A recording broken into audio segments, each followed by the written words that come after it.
I'm going to read a story also. I guess we're motivating through story this morning. One of the things that we continue to talk about around groups is that just life is better connected. I know you have seasons of feeling more connected to others, and you have seasons of isolation, and I would assume that for the most part, life is better when it's connected with others. I would also offer that life can be messier when connected with others, but I believe that's a part of life actually being better, and we'll say a little bit about that today. But someone in a group these past couple seasons shared this with me. Attending group every week has deeply enriched my life. The Alpha course on how to better understand the teachings of Jesus and the Bema podcast, a podcast that one of our groups is working through, in its exploration of Eastern style thinking have led to debates, understandings, and moments of clarity within our group, and has been one of the highlights of my last 3 years. The fellowship with others has also been a tremendous blessing. I feel supported, encouraged, and connected to a community that changes my values and challenges me to live them out more fully. I often joke with my group that we have finally gotten past eating the appetizers and we're finally at the main course. But it's not a joke, and not really. This group is my lifeblood. I can't wait for it to start up again. There are so many stories that happen in groups. One of the things that I love is oftentimes for those that are connected to a group, I get to hear about something challenging in their life after the fact, and it's usually after they've been cared for and prayed for and needs have been met. Oftentimes, maybe those who are not in a group is when the email or the call comes, and then honestly, the next step is, yes, let's meet a need, let's care for, let's step in, but then how do we get connected to community? So really, I think the starting point and the ending point continues to be growing in our faith with a group of other people. Again, that brings messiness, that brings group dynamics that are like, do I want to go tonight? Am I going to go back the next semester? Is this worth it? And sometimes it's not, and sometimes you stop, and that's just a part of it. But may we continue to step into living our faith out with one another, as that is the place in which we can grow most. So if you're not in a group, again, consider it. Myself, Kathy and I will be running Alpha. So again, if you're new to Midtown or new to faith, we'd love to have you there. And then I run something called Rooted that would be your next step after that come the spring. So we have a little bit of a pathway for you to get ingrained in groups if you've never joined one before. This morning, I wanted to start with a couple questions. For your life to be good, what do you depend on? For your life to be good, what do you depend on? And now you might define good however you'd like. I would offer that I depend greatly on my coffee maker for my life to be good. Days are different when it starts with coffee or not. I depend on my car greatly. The amount of things that life revolves around movement in a vehicle to get back and forth. My phone, you can just keep going down a list. There are some basic things like that, but I wonder if you start to think about your identity. I wonder if you start to think about just how you feel connected, how you feel cared for, how you feel seen. When you start to think about validation in your life. However you want to define a good life, one filled of joy and peace, what do you depend on? And the second question would be, who do you depend on? There are things that we can depend on, and then there are people that we can depend on. And what I'm going to jump to, without enough time to go into all of it, I'm going to offer to you that you depend greatly on yourself. You depend greatly on yourself. I depend greatly on myself. A waking thought oftentimes is myself. What is going to happen that day? What do I need to do that day? What am I hoping to have happen that day? And much of it revolves around my ideas, my plans, my thoughts, my ambitions, my anxieties, my worries, my fears. And if I can just fill in the blank, life will be good. If I could change this, if I could turn this on, if I could exercise this, you and I greatly depend on ourselves. Now, part of this is just cultural. We live in a very individualistic society, and while I'm going to dog a little bit on that, you can go to a very communal culture, and they would say they want more individuality. So there's no way in which a cultural norm is the answer, but I would offer to you that we have, for so many reasons, as you go back into the essays and the ways in which the U.S. was formed and just the West in general, is it's very individualistic. It is self-expression. I had the opportunity to go with, is Chris in the room this morning? But he leads, no Chris, Holly's here, his wife. He leads West African vocational schools. And we got to go together and a group of others to Guinea-Bissau in Africa back in February. Learned a couple of things. One is that they don't have the word when in their language. When I go here, when I graduate this, when I start this, because when you're the 15th poorest country in the world, your tomorrow isn't promised. There's not much you can guarantee on. We live with plans 10 years out, and as if it's going to happen. Like much we think is guaranteed. Okay, that was one thing. I'm not going to go down that. The other one was that the culture, they are dressed to the nines. Shoes are clean. Jeans are tight, like matching, and a part of it is that when we dress for self-expression, right, we put some clothes on because this is who I am, this is who I want people to see me to be. They dress for other people. They dress as a way of saying, I'm here for you. I am here to present myself to you. There is a communal way of being that they're connected to that's very different for us. We are highly individualistic. Therefore, we are less likely to rely on things outside of ourselves. More and more and more. So I wonder, what areas of your life are you depending on yourself right now?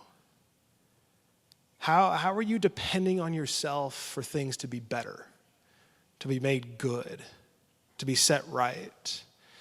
Maybe even how are you depending on yourself to change the circumstances that you find yourself in, or the people that you find yourself with? And I wonder if there's a way in which you and I can depend less on ourselves and find what's called a good life. And so we're in this series called Try Less, receiving what Jesus has to offer. I wasn't told much growing up, especially in athletics, to try less. It is actually quite the opposite. When I got into business before ministry, there was never a day in which I thought, if I did less today, things are going to go well, right? So there is no way in a reality in your life where you wake up and think, I'm just going to do less today, and things are going to pan out pretty well. So there's something here, though, that when we think about life with God, when we think about life in what is called His kingdom, His active rule and reign here and now on this earth in our everyday, ordinary lives, there is something for you and I to be received more than it is to be attained or achieved or strived for. The way into life with Jesus is simply to try less. It's actually simply to offer that I can't do enough, that I will never be able to do enough to receive the life in which God has intended, and I am to receive His grace, His mercy, His love, His compassion. And then oftentimes we receive it, but then we go on to earn it. And we look at other people and we say, man, they may have received it, but they're not doing enough to be a Christian or whatever it is. And then we have ways of trying to navigate to earn the faith in which we've received. And we continue just to try harder at things. And we try to break habits and patterns on our own. And we try to posture in a way that helps our life look a certain way to other people. But I would offer to you this morning that there are ways in which you and I can try less and find so much more. That we can find more peace. We can find more influence. We can find more grace and ease in our life, purpose, and meaning. Jesus spent some time, many of you are going to be familiar with this, with his disciples, his closest group of who he ends up calling friends here. And this is right before his death. And he's spending time with them, really just instilling the last few words that he can offer to them. He has spent years with them now, and before he departs, he's essentially saying what anyone in their dying words would say is some of the most important things that they would want to say at the end of their life. And he's talking with them. They found themselves in an upper room, which would be inside of a city, inside a large wall. And many commentators would say we're picking up with Jesus and this crew of ragtag men that they are either looking out over or are walking by a vineyard at this point. Luckily, I don't have to explain a vineyard because we're in California and they are everywhere. But if we imagine him talking with them, either overlooking or walking by, he says, I am the true vine. I am the true vine. Now, really quickly, the cultural connotation here would be that many people and throughout the Old Testament would think about a vine being the people of Israel. So throughout the Old Testament, the people of God, the people of Israel, the ones who God has chosen and was walking with and was going to bring to the promised land, they were considered the vine. And that would happen through sacrifices, through the tabernacle, through the temple, those kind of things. So he says a statement here that they know what he's saying, but they're probably pretty shocked by it. Well, what do you mean you're the vine? You can remember, these guys have spent years with him now, and they still have no idea what the heck is going on. I don't know about you, but I find great peace and comfort in that. I am so encouraged by the people of the Bible because they need to figure it out also. And he's saying to them, what you've been working towards, what you've been sacrificing for, what you've been trying to earn, I'm actually standing right here in front of you. I am the true vine. Now, really quickly, what I want to draw us to is that there's something he's saying without saying it here. If he is the true vine, what else could there be if there's a true vine? What's false vine? There are vines. There are other vines. If there's one true vine, that means there's other vines. You and I live a life of trying to figure out what vine we are attached to. There are many ways in which we can find a true vine. We are looking for truth over and over again. For much of my life, that true vine was through the accolades of athletics and the promotion of achievement and the desire to be liked. If I could figure those things out over and over again, then this is good. This is the good life. This is good for me. For many, it could be success. It could be comfort. It could be control. It could be your work. It could be your children. It could be your health. We can keep going down. There are so many ways in which you and I can be looking for a vine at any given moment. And Jesus says, I am the true vine. And my Father is the gardener. He cuts off every branch in me that bears no fruit, while every branch that does bear fruit, he prunes so that it will be even more fruitful. You are already clean because of the word I have spoken to you. Remain in me as I also remain in you. No branch can bear fruit by itself. It must remain in the vine. Neither can you bear fruit unless you remain in me. This imagery of a vine and the fruit and the grapes that get produced. There is something that he is doing, associating our imagery with, to understand that our life lived is attached to something. And that there's work being done when we're attached to that. The idea of pruning. There's something happening when we're attached to. There's something happening that when we are attached to, we are being worked on. And it says, no branch can bear fruit by itself. It must remain in the vine. Neither can you bear fruit unless you remain in me. Have you ever walked by a fruit tree? Have you ever heard it growing, the fruit? I've heard it like this. You don't walk by an apple tree and it's like working hard to produce something. It's just simply there. And it's simply connected. And it's simply dependent on sunlight, water, nourishment. There is something here that remaining connected seems to be more like trying less for something good to be produced, for fruit to be produced.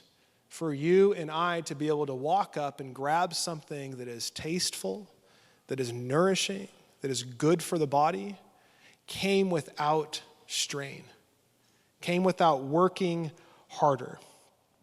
He continues, I am the vine, you are the branches. If you remain in me and I in you, you will bear much fruit. Apart from me, you can do nothing.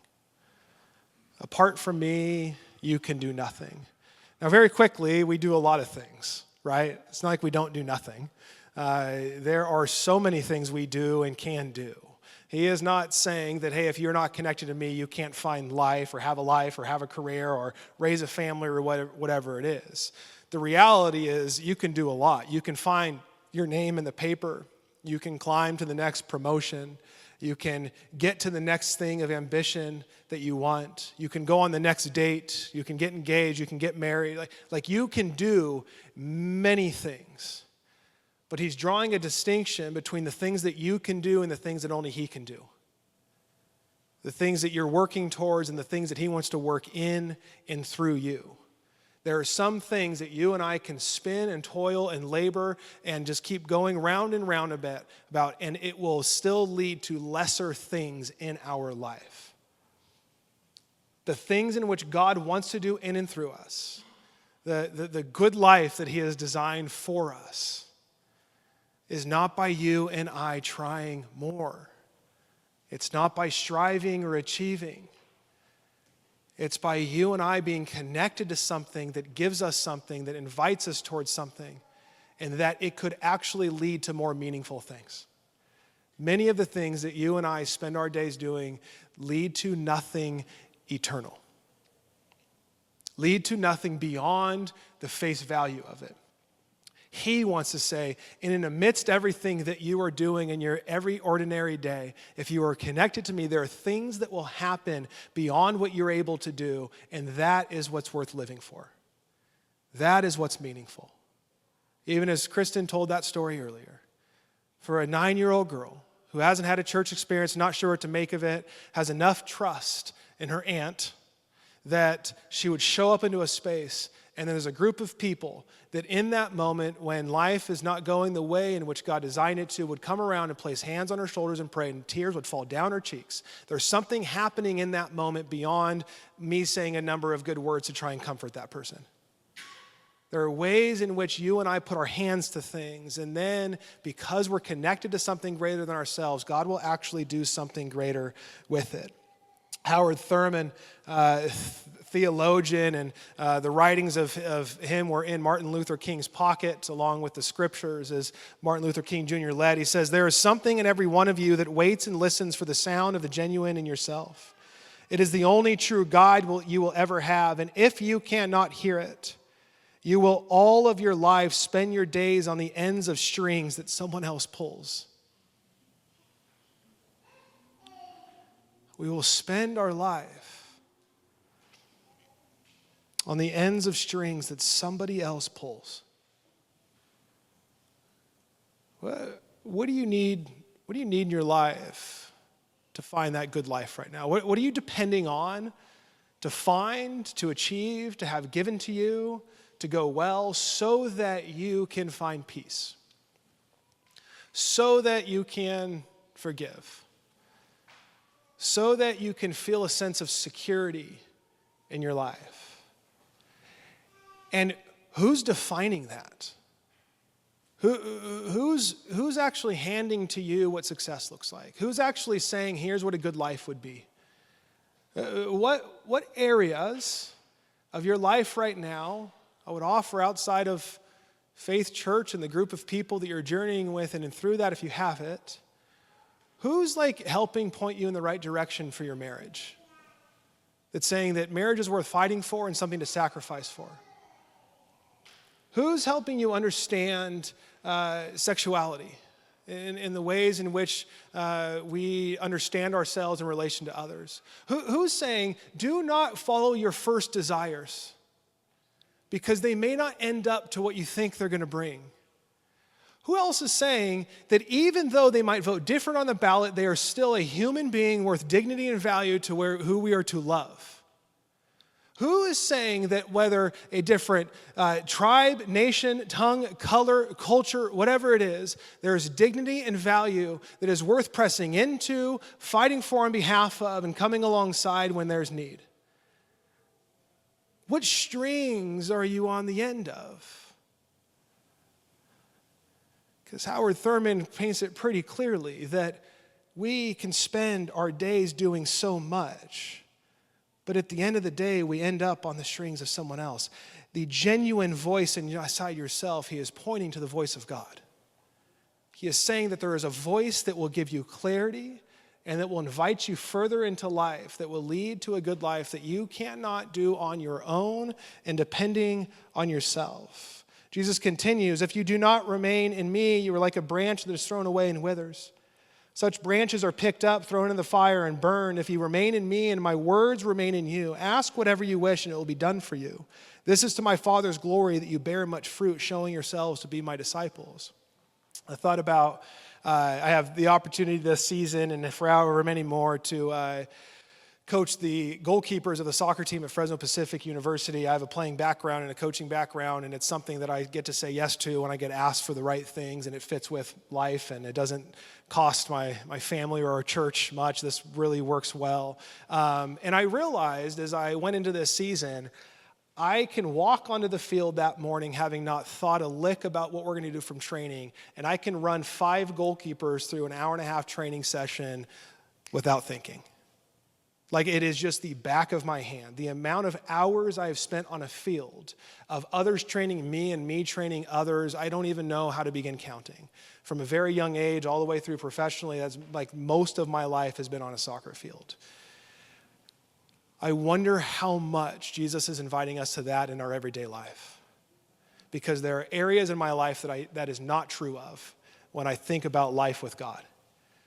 Dallas Willard says we have broken wanters, that we want the wrong things, and that life with Jesus is constantly rewiring and correcting our wanters and our desires. And Dallas Willard also says we want to get to the point where God can trust us with whatever we want to do. I don't know about you, but whatever I want to do cannot always be trusted by God. My first thought is not my best thought. The desires deep within are severely broken. There is great depravity. I would offer you that that's true of your life also.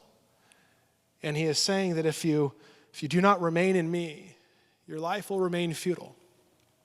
There are certain things in which the life in which I'm calling you to will not come about. You cannot achieve it. You cannot strive for it. You cannot make it happen. And he said, it's for my Father's glory that you bear much fruit, showing yourselves to be my disciples. There's something greater that starts to be revealed and shown by the way in which our life is beginning to be formed. If you remain in me, abide in, meno is the Greek that we actually attach ourselves to and rest in and remain with, he will produce something. As the Father has loved me, so I have loved you, and now remain in my love. If you keep my commands, you will remain in my love. God's love for us is unconditional.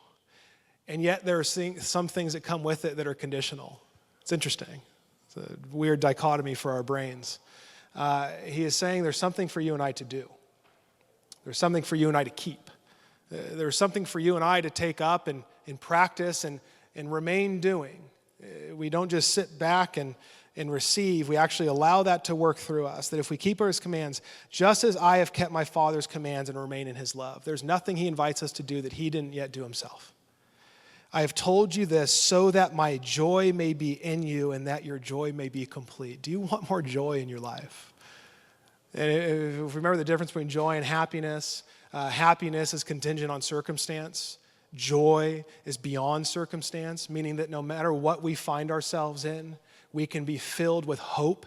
That doesn't mean we bypass grief or loss or despair, but we can actually be people that have something greater beyond our circumstance, that give us something to live for, to show up for, to have meaning and purpose in our lives, even when the current circumstance doesn't make sense. I would offer that we need those current circumstances so that God can be revealed in our lives. This is where I would offer that you cannot navigate pain and loss and the senseless acts of life and everything that happens without something greater than that circumstance. I don't know what you hope in when the world is falling apart outside of God, that there is a future reality that's breaking into today that gives us hope and purpose and meaning. This text right here invites us into a theology of suffering, that God is at work even when we look out and we experience and see suffering, and that he can redeem and restore things along the way. And in the end, one day it will come to its fullness.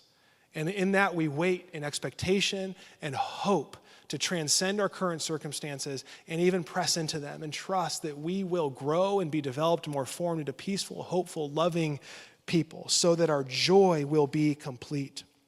Has anybody seen the movie or the TV series The Bear? Anybody? Yeah. I mean, it is just, I'm anxious, like so many episodes of like, this is chaos. I never want to work in like the back end of the kitchen at a restaurant. Like it's nuts. Their family dynamics make it way worse. If you've seen it, I'm not going to give any spoilers here. But season 4, there was this moment that caught my attention, and cousin Richie, one of the characters he lies in bed one night, and it's just this dark scene. It's very quiet. He's very slow in this, and you can just kind of see the shape of him laying in his bed, exhausted. Please help out.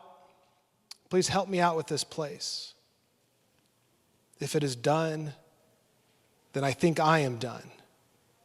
I think it's the last thing that is keeping me attached to anything. So please help me out here. And then surprisingly, he said, amen. And as I watched that, I had a couple thoughts.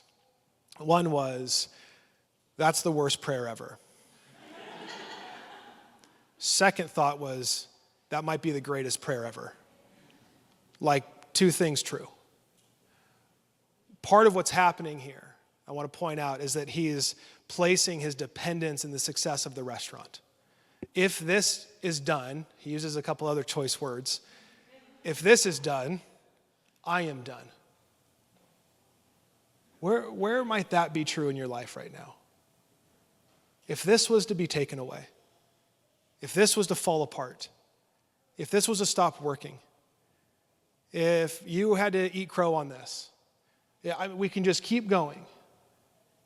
Would you be done also? Where's your worry and your fear and your anxiety driving from right now? And is it that we are depending too much on that thing? That we are depending too much on that person? And could it actually be a prayer like this that does unlock something though? God help.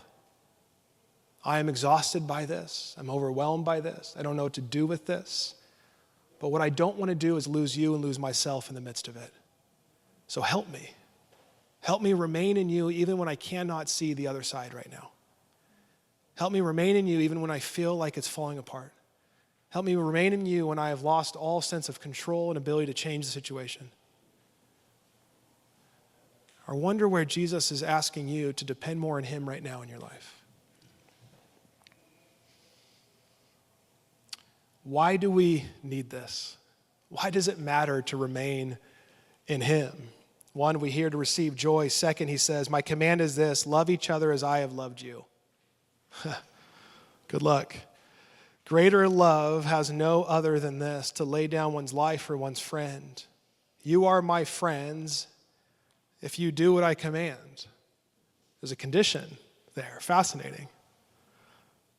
I no longer call you servants because a servant does not know his master's business. Instead, I have called you my friends. For everything that I learned from my Father, I have made known to you. You and I have no chance at living up to this. Can we just start there? You and I are not good enough to love the way in which Jesus is inviting us to. We have too much brokenness. We don't like other people enough. We have shattered worldviews. We hate other people. We are envious. We are jealous. We are controlling. I mean, we can just keep going down the list. And yet he's asking us to love one another. This is the command in which he's inviting us to carry out. What a tall order. Here's how I believe it comes about. The next verse, he says, you did not choose me, but I chose you. Ever thought about that one? I accepted Jesus in my heart. If you're outside the church, that's usually a starting point. I said a prayer and I received Jesus. I chose Jesus. It's the opposite. If we read the scriptures, Jesus has always been pursuing every single person in this room and every other person that we could possibly imagine. That he has chosen to love and to offer himself to through the brutal death of the crucifixion, to then lie buried in all of wrath and death and separation, to then rise again and conquer that so that you and I can have life. He's already chosen every single person. He has already demonstrated not to invite you to go lay in front of a car as you pushed your friend out from that car. Is that not the image you get when it's like lay down your life for a friend? Yeah, no, just me? Okay. He's actually saying, here's what I've done. Here's what I am going to this group. Here's what I'm about to do. I'm about to lay down my life for my friends. And it's because he chose. Now, real quickly, I'm going to start wrapping up here. Charles Horton Coley has feel like a little bit of a framework to make sense of ourselves. He calls it the looking glass self. And he says, I am not what I think I am, and I am not what you think I am. I am what I think you think I am. Got it? One more time. I am not what I think I am. I am not what you think I am. I am what I think you think I am. Is that interesting? We walk around with these perceptions of what other people might or what we want them to view us as, so therefore we now become that. This is true of all of our lives in some way, shape, or form. Where this doesn't work is where it's in the sense of our identity and who God has created us to be. This is why it's important to know and to remember that God has chosen you. That in life with Jesus, he has laid his life down for his friends as he calls you friend. That I am chosen, that you are chosen, that to remain in doesn't mean I have to go chasing God or chasing Jesus. To remain in doesn't mean I have to clean my life entirely up. To remain in doesn't mean that I did not fall again to then try to pick myself back up. To remain in means that I am trusting the grace and the mercy and the loving kindness and the steadfastness of a God who has designed the world in a way that he is wanting to redeem it back to the way in which he intended for it to be. And he's inviting you and I to be a part of that. The starting point is you and I are chosen. I'm going to invite the worship team up as I wrap up this last thought. You did not choose me, but I choose you and appointed so that you might go and bear fruit that will last, and so that whatever you ask in my name, the Father will give you. This is my command. Love each other. You and I cannot live into this command by achieving and striving and depending on ourselves. The only way you and I have the ability to grow in love is to depend on the work that Jesus has already done and the work that he continues to do in you and I, which means that we are to receive grace from him, that we are to receive mercy from him, that we are to step into the idea and the belief that all things are in God's hands, that he will one day set everything right in the way it was to be. It is not contingent on you and I trying to set everything right. I don't know about you, but that can take so much pressure off of a life. That it is not found in my goodness, but it's found in his. It's not found in my rightness, but it's found in his. This is what it looks like to abide. And may I remind you and I that as we go to a life that is trying to depend on and stay connected to Jesus, one being the ways in which we just live our life, do we look to the scriptures for the direction of our life, to understand a God of love, the way he's created us and the life he's inviting us into? Do we pause in our days to pray? God, if this thing breaks, I don't know what I'm going to do. Help. I mean, start there, like over and over again. Do we try to be dependent on something else? God, help me see my day the way you would see it. Help me see the people I'm meeting with the way that you would see it. Help me navigate these hard conversations the way that you would navigate them. Over and over again, this is the life of remaining. Now, very quickly, in our individualistic culture, we can think that we need to go out and do this on our own. Can I remind you real quick that this is the group of people he's talking to? I'm just grabbing Matthew and Simon, for example. This is 2 of the 12 that are in this group that he's telling to love one another. Chief tax collector, revolutionary, tax collector, tax protester, collected for the Romans, rebel against the Romans, wealthy, commoner, lived to overcharge, lived to kill. You can't put 2 different people in a room. They were at each other's throats. They have no reason to be in the same room together. And yet Jesus is inviting that group of people to love one another. So, it seems to be that one of the other ways in which we can grow in dependence on God in our lives is that we can just do the next thing of love. And then probably get it wrong. And we do the next thing of love. And then we probably get it wrong. And then we do the next thing of love. And maybe it goes okay. And every once in a while we get it right. We're going to start a series in the Sermon on the Mount through the fall next week. And in that, we get introduced to the golden rule. What's the golden rule?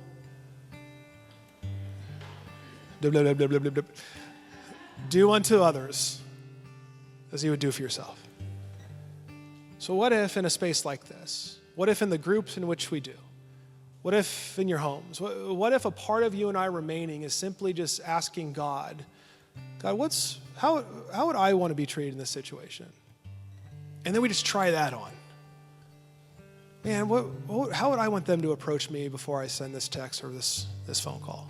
And then we just do that. How would I want to care for that? How would I want to be treated if I was that person sitting by myself on campus? And I just tried that. See, there's something for you and I to create space for God to speak to us, and then there's something for you and I to actually do, and then him work within the space that we created by doing that. Over and over and over again. So I ask you one more time, what do you depend on for life to be good? And who do you depend on for life to be good? As we go into this song, I'm a little bit over time, but I don't want to miss this. We just have a deep belief and through experience that God wants to speak in spaces like this.